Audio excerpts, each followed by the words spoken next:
You're Sherlock Holmes? Yes? Alex Dougal is my name. I must talk to you. I'm in desperate need of your advice. Well, come in, my lad. Come in. Oh, permit me to introduce my friend and colleague, Dr. Watson. Watson? Watson?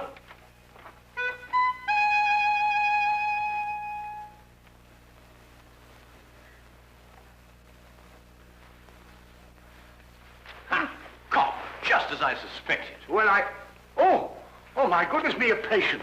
Oh, I do beg your pardon leaving you standing there like that. Most remiss of me. There, if you'll sit down, I'll be with you in a moment. My dear doctor, Mr. Dougal is not your patient. He's come to see me. Oh? Huh.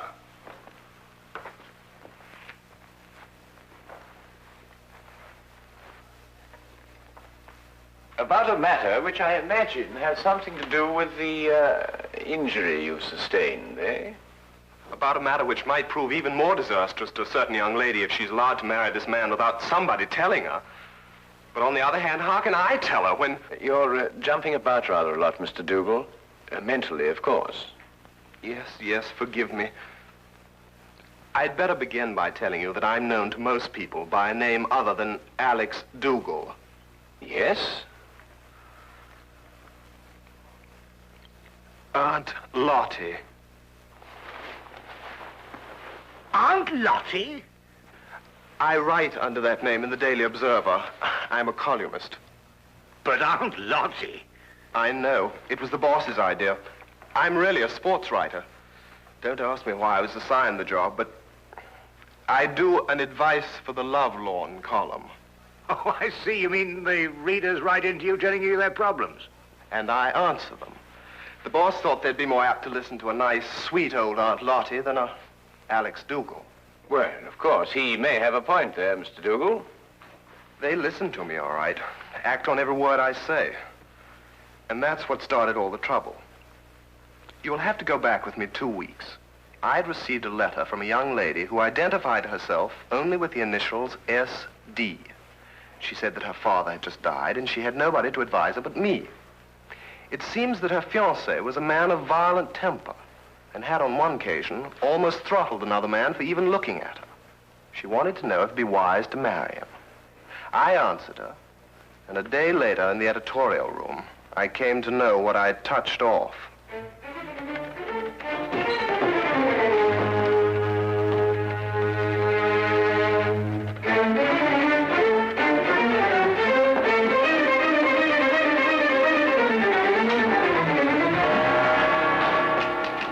Where can I find Aunt Lottie? Hey! She'd better be around. Just point her out. Now, wait a minute. It just so happens that I'm Aunt Lottie, and I want to know how you got in here. You're Aunt Lottie? That's correct. And you can be certain that if you've come with any problem, I shall be most uncooperative. Are you sure you're Aunt Lottie? That is my pen name. Have you any objections? None.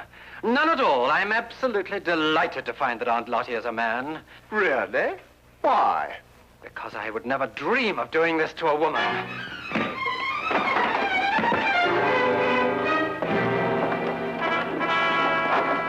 What's the meaning of this? You received a letter the other day from a young lady asking whether it was wise to marry her fiancé, a man of violent temper. That's right. You replied in your column yesterday that it would be most unwise. It is. But what's it got to do with you? I know. Don't tell me. You're the fiancé. Aunt Lottie, you have a lot of mending to do. Mending? In your column tomorrow, I want you to take back every word. It's impossible. My publishers would never allow it. Right, then you'll go and see her personally. Her name is Susan Deering. Her address is 116 Chatham Hills Road, Bathampton. When you get back, I shall expect to hear that she has refixed the wedding date. Now, wait a minute. You can't intimidate me. I gave her my honest advice, and I intend to stick to it. What did you say? I intend to...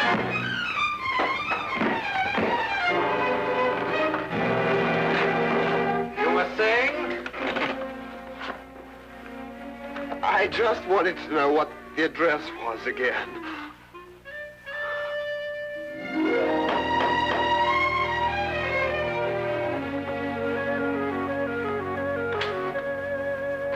Miss Deering? I'm the housekeeper. Your name, please? Aunt Lottie.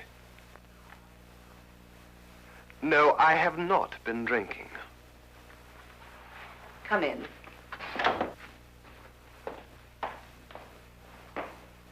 Wait here, please. I'll call her.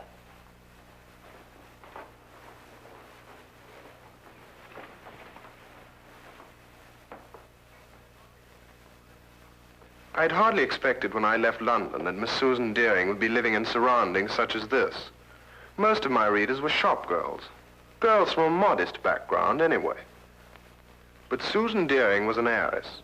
I realized this when I recognized the subject in the painting above the fireplace. He was Oliver Deering, the chemical manufacturer who 6 months ago had suffered a heart attack while pursuing his favorite sport, bicycling. He was undoubtedly her father. How do you do? How do you do? Are you really Aunt Lottie? I'm afraid so. My editor felt it would inspire more confidence than a name like Alex Dougal, which is my own. But I don't agree with your editor at all. Oh, really? I never fail to read your columns. They're always so full of wisdom and understanding. Almost like Father used to talk before he died. Well, thank you. But if I didn't think so, I never would have written to you. Never have called off my wedding. Well, as a matter of fact, that's what I came to talk to you about, Miss Deering. Do you mind if we sit down? Oh, please, yes. Here, you're hurt and I've kept you standing. Just a little accident. Nothing at all. Yet.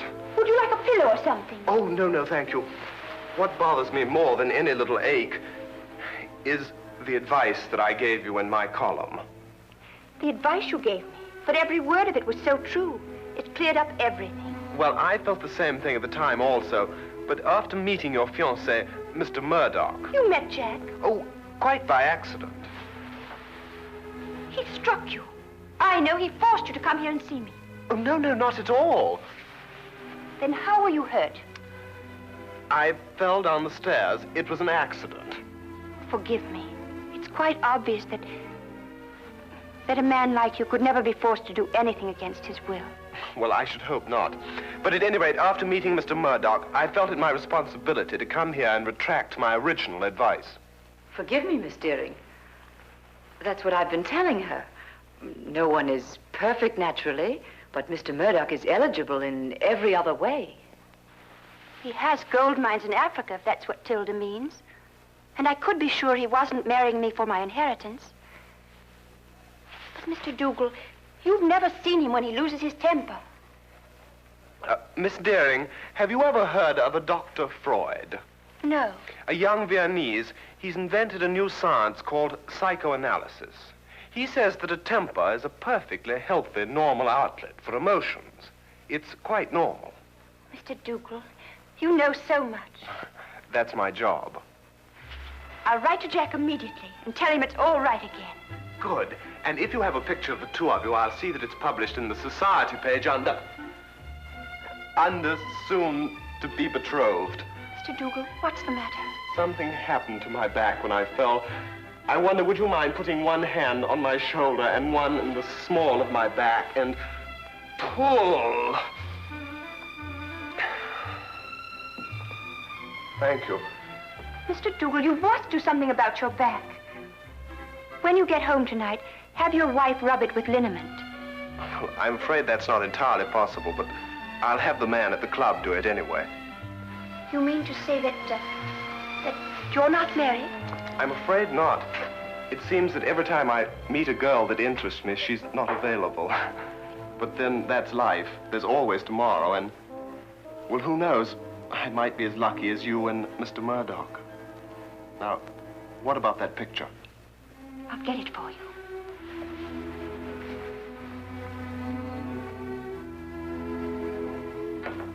All the way back to London, my eyes kept returning to the snapshot that had been given me, and to Murdoch's face. I really hadn't had time to study him when he first came into my office. Everything had happened so fast. But now I had the clinging feeling that I'd seen him somewhere before. But where? And under what circumstances?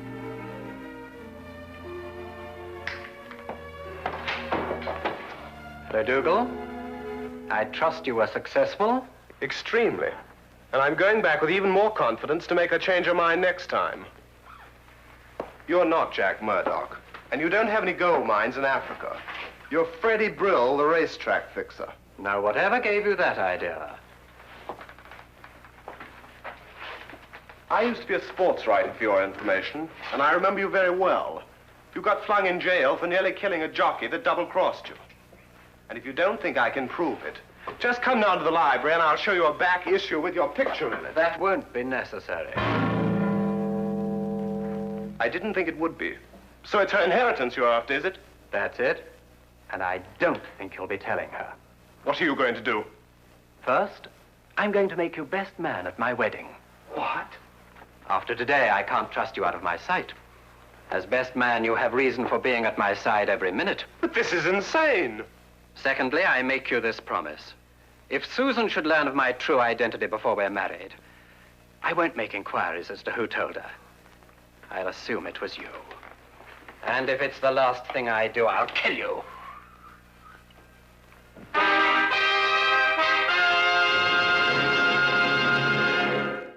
I'm always giving out advice myself, but here I am, strangely enough, asking for it. What shall I do? If I expose Murdoch, he'll obviously take his revenge on me. But on the other hand, how can I allow poor Susie to be victimized that way? I see. So it's Susie, is it? Well, up until half an hour ago when I managed to get away from him. Murdoch keeps me handcuffed to his side. And naturally, when he saw Miss Deering, I did also. Ah, yes, yes, quite naturally. Well, there's no point in denying it that she does something strange to me. And I found myself wanting to be the groom instead of the best man. That may very well happen yet, Mr. Dougal. But how, with Murdoch still in the picture? We'll remove him from the picture. Well, it's simply stated, Holmes. But surely you don't mean to expose Murdoch and risk Mr. Dougal's life. No, no, Watson. If any lives are going to be risked, they'll be yours and mine. Oh. Oh! My plans aren't crystallized yet, Mr. Dougal, but my advice to you is to go back to Mr. Murdoch and continue to be his best man. You'll hear from me very soon. I'll do anything you say, Mr. Holmes. Thank you, Mr. Holmes. Not at all. Oh, wait.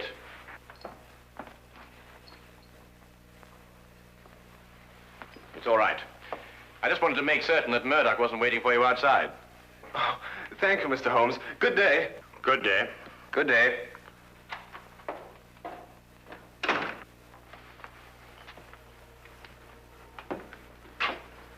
And how do you propose to help Mr. Dougal? By removing Murdoch from the picture. But how? By proving that he killed Miss Deering's father. What? Safely behind bars, Murdoch could neither marry Miss Deering or harm Dougal. But Miss Deering's father died of a heart attack. He was cycling. You heard it yourself. My dear Watson, it was made to appear as if he had been bicycling. Well, now, really, Holmes, you haven't even left the room. How can you say such a thing? Ah, here it is. I thought I'd kept it. Have a look. When that picture was published in the papers, I showed it to Inspector Lestrade as proof that Oliver Deering was murdered. But the good old inspector, with his usual dim-wittedness, refused to pay any attention to it. Well, I must say I can't see any signs of murder here. Notice Deering's coat. Yes, well. It's buttoned on the left side. So? Have a look at your own. Well, yes, I see that, but... It's my theory that Deering was at home in his shirt sleeves when Murdoch struck him a blow on the back of the head that killed him. Then, in an effort to disguise his crime, Murdoch, with the aid of a woman, dressed Deering and deposited him and his bicycle on a lonely stretch of country road. But the mistake had been made of buttoning his coat on the wrong side. Yes, but look here, just a minute. You've just talked about a woman. What woman? Well, his accomplice, of course. A woman would be more apt to button Deering's coat on the left side, since it was customary for her to button hers in that way. And talking of coats, I think you'd better take yours. It's going to be chilly in the country tonight. Well, assuming everything you say is true, what's the motive in killing Deering? Well, my guess is that Deering found out Murdoch's true identity and prevented him marrying his daughter. And Murdoch, seeing himself losing a fortune, lost his temper again. Come on, Watson. We'll pick up Lestrade on the way. Right. Take my coat.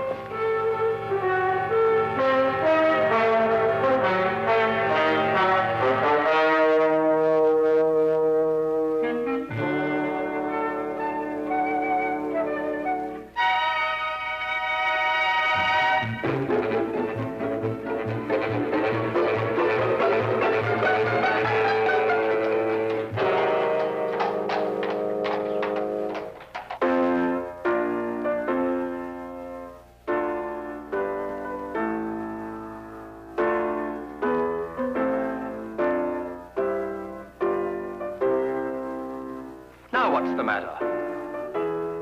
I got a twist in my back. Are you still complaining about that? Don't you talk to him like that. I'll talk to him any way I choose. Not around me, Jack Murdoch, you won't. Tea is served. Nothing like a nice cup of tea to relax everyone. If you don't keep your temper, you'll ruin everything. It's all right, Tilda. I'll pour.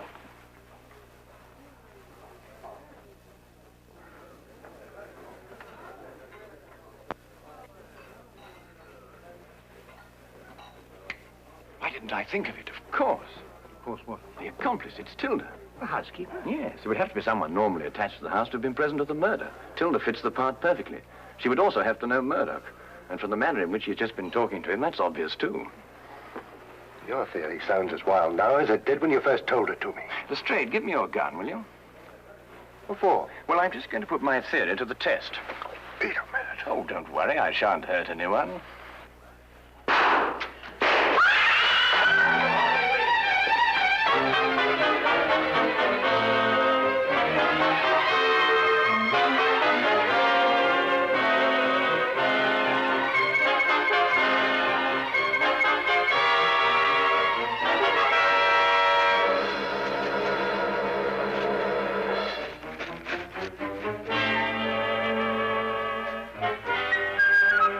Holmes, what in thunder made you do a thing like this?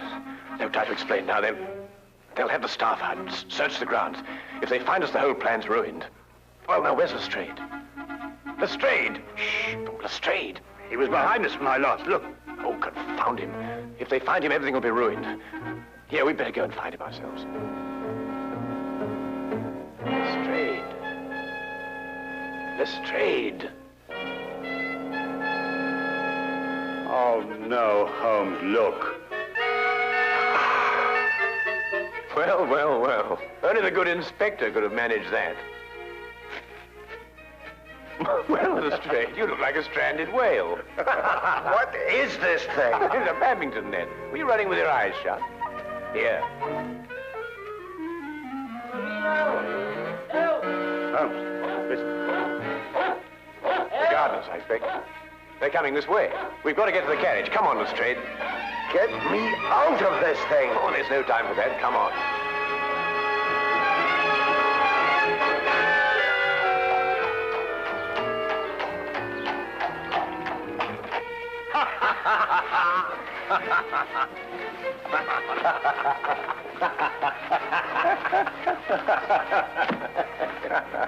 I see no item in the entire evening, Mr. Sherlock Holmes, that would prompt laughter. I'm terribly sorry, Lestrade, but I shall cherish the memory of you thrashing about on that badminton court for years to come. I wouldn't find it so amusing, Holmes, if it had been you who had torn that confounded net from its moorings. Lestrade, it was simply a question of going under it after all. And I haven't forgotten that it was your insane behavior tonight that made it necessary for us to be running at all. Yes, what were you up to, Holmes? Those shots, I mean. Yes, I assume there was a purpose. Oh, a very definite purpose, Lestrade. Those 3 bullets were bait for a trap. Hard bait, I must say. I trust it was the perfect bait for our purpose. I only hope that our delayed departure from the Deerings won't make us too late to see the trap sprung. You mean it wasn't sprung at the Deering? There were too many people there, Watson. You see, if my theory is correct, then Jack Murdoch's flat should be the place. And I wonder if we can entice this driver to go just a little bit faster. Cabby! Cabby, go as quick as you can.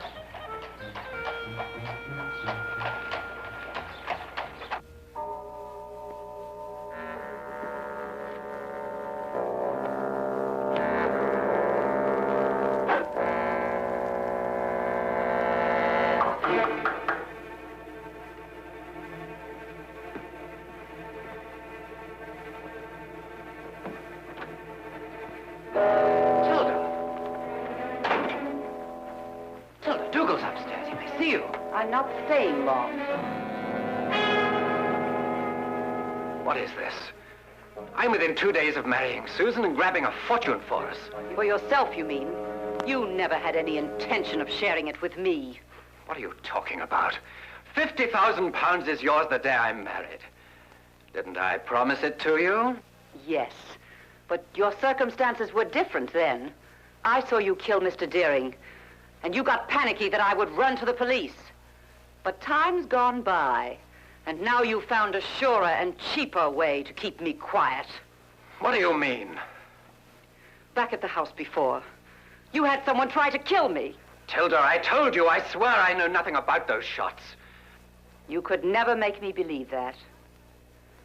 There's only one person in this world who would benefit by my death, and that person is you. I'll never feel safe while you're alive. I wouldn't do that if I were you, miss. Drop that gun. You're under arrest. We heard everything you said. You were tricked, Tilda. It was the police fired those shots at you. Well, Mr. Holmes here anyway. I had a feeling it would stir things up a bit. It's an old adage that partners in crime never trust one another. Get down!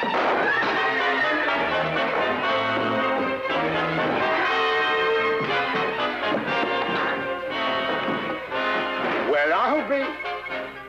I've been practicing my ride ever since I met him. Ah, well done, my boy. Well done.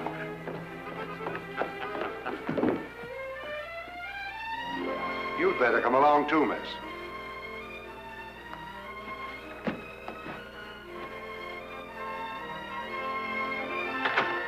I believe I've outgrown the Aunt Lottie label now. I'm going to ask Susan to marry me. Good for you. First thing tomorrow morning. It's too late tonight. Oh, I don't think it's too late. You don't? No. Definitely not. I'll go right now. Good idea.